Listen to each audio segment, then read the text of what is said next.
Les pensées limitantes, elles peuvent nous être installées par nos parents, par nos amis, par notre environnement, même par la société.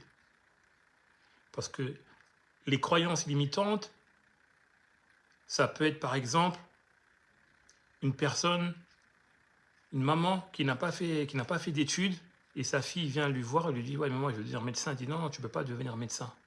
Par exemple, c'est un exemple que je prends. Et ces croyances-là limitantes, elles vont devenir des pensées.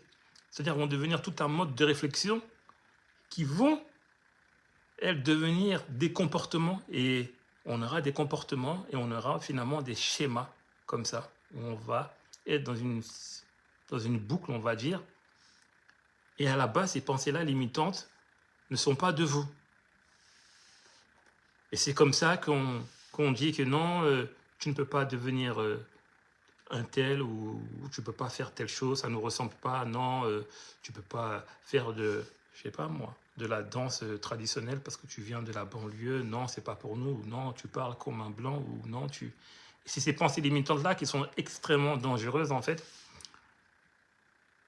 parce qu'elles ne sont pas réelles. Mais on en fait tout un mode de pensée, et quand je dis on en fait, c'est pas volontaire, hein. C'est pas parce qu'on a envie d'en faire, c'est devenu des croyances. Et ensuite, ça devient des habitudes. Et comme ça, on s'enferme dans des enclos. On s'enferme mentalement. Et dès qu'on s'enferme mentalement, on s'enferme au vu de la société. Et il faut sortir là de ces pensées limitantes qui peuvent aussi qui peuvent être installées aussi par le discours dominant, par la société, par tout un tas de facteurs.